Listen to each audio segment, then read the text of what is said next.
कक्षा 7 के विद्यार्थियों के लिए है subject math, half yearly examination 2022-2023 देख रहे हैं ना, दिखाई दे रहा है।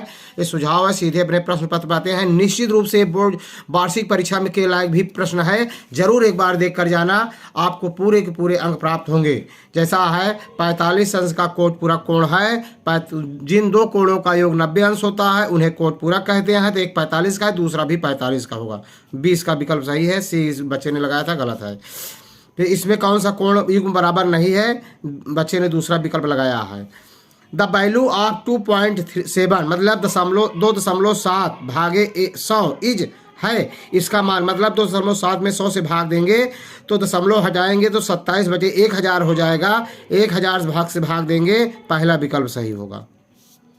प्रथम 5 पूर्ण संख्याओं का माध्य, 5 संख्याएं प्रथम जोड़ के 5 से भाग दे देंगे, माध्य आ जाएगा। अगर आप 0 से सम्मिलित करेंगे तो 2 आएगा, अगर 1 से 5 तक को जोड़ के भाग देंगे तो 3 आएगा। एक त्रिभुज के तीनों कोणों का योग है, त्रिभुज के तीनों अंतः कोणों का योगफल 180 अंश होता है, सी विकल्प सही है। यदि यक्ष धन 6 बराबर 2 तब यक्ष का मान होगा, पक्षांतर करेंगे, धन 6 उधर चला जाएगा, ऋण 6 हो जाएगा, ऋण 6 से 2 घटाएंगे, ऋण 4 आएगा, पहला विकल्प सही है इसका। अगला क्वेश्चन है, पूर्णांकों का योगात्मक तस्मक होता है। तो योगात्मक तस्मक का मतलब है कि संख्या और उसका योगात्मक प्रतिलोम दोनों जोड़ा जाए तो शून्य है, तो शून्य होता है इसका। 8वां है, यदि दो कोण संपूरक हो तो उनका योग होगा, जिन दो कोणों का योग संपूरक कोणों का योगफल 180 अंश होता है, ये गलत है इसका, डी सही है। 1 मीटर बराबर है, अब इसमें देख रहा 1 मीटर बराबर 100 सेंटीमीटर होता है, तो 100 सेंटीमीटर इसमें कहीं दिया गया है। हाँ, इसमें क्वेश्चन है 10.1 मीटर, तो बराबर है सेंटीमीटर में बदल देंगे, तो देखिए इसमें बदला है बच्चा 101 cm, ये सही है उसका।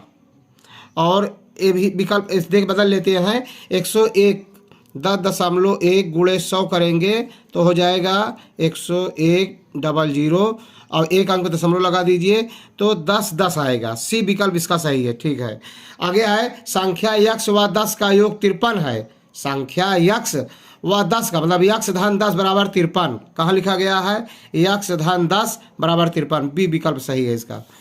आगे देखते हैं क्वेश्चन नंबर 11 में यक्ष का मान ज्ञात करना है। यक्ष का मान देखिए, बहिष्कोण पूछ रहा है, बहिष्कोण सुदूर के दोनों अंतः कोणों का योगफल बराबर 8 6 14 140 अंश के बराबर होगा, इसका मान यक्ष का मान 140 अंश होगा। फिर दूसरा है समीकरण 20t बराबर ऋण 10 को हल कीजिए, तो t बराबर ऋण 10/20 हो जाएगा, 20 से भाग ऋण 1/2 आ जाएगा। तीसरा 1 घंटा का 2/5 भाग, 1 घंटा में 60 मिनट होता है, 60 में 5 से भाग दीजिए 12 आएगा, 12 में 2 से गुणा करिए 24 मिनट आएगा। दूसरा है, एक त्रिभुज के कितने शीर्ष लंब होते हैं, 3 शीर्ष लंब होते हैं। पूर्णांकों का योग लिखिए जिनका योग 0 हो, जैसे धन 5 और ऋण 5, अगर इनका योग करेंगे उनका योगफल शून्य आ जाएगा। 85 मिलीमीटर को सेंटीमीटर बदलिए, 0.65 हो जाएगा।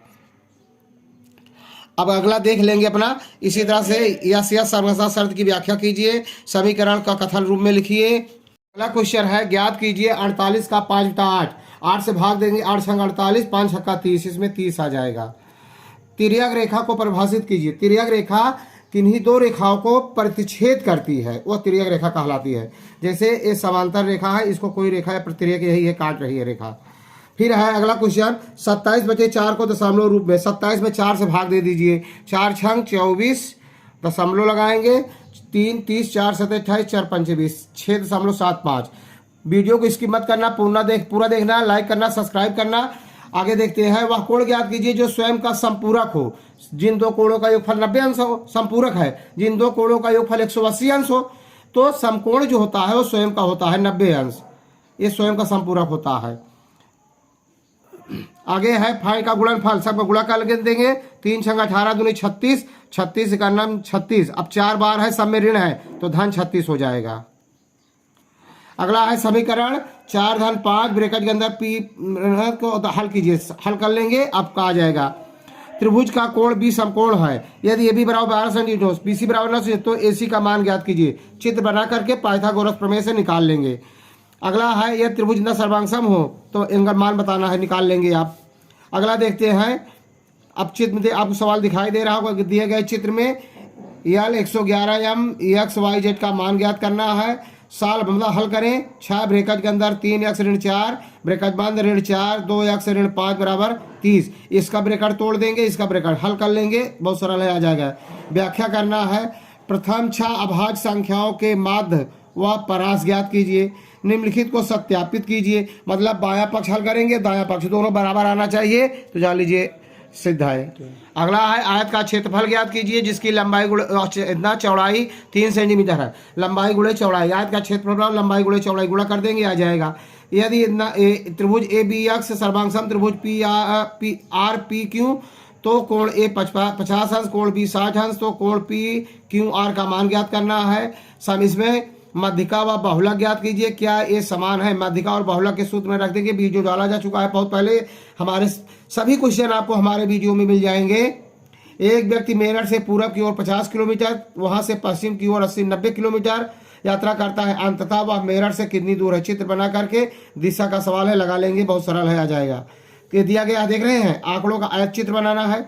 उस आयत का परिमाप ज्ञात कीजिए जिसकी लंबाई व एक विकर्ण दिया गया है। लंबाई व एक विकर्ण, लंबाई 24 है, विकर्ण 25 है। अब इसका चित्र ऐसे बना करके, या ये 24 है, इसका निकाल लेंगे 25 है, तो 25 का वर्ग ऋण 24 का वर्ग घटा करके वर्गमूल निकाल लेंगे तो एक पता हो जाएगा। निम्नलिखित को बढ़ते क्रम में व्यवस्थित कीजिए, मतलब बढ़ते क्रम को मतलब आरोही क्रम में लिख देंगे, आ जाएगा। एक संख्या का 1/3 उससे 10 कम है, संख्या ज्ञात कीजिए। बहुत ही इंपॉर्टेंट क्वेश्चन हमारे वीडियो में मिल जाएगा आपको चैनल में। इसमें से कोण का मान ज्ञात करना, चित्र बना हुआ है XYZ का, जिसका मान पूछ रहा है लिख देंगे। यदि वीडियो अच्छा लगा हो तो लाइक करना, सब्सक्राइब करना। जय हिंद, जय भारत।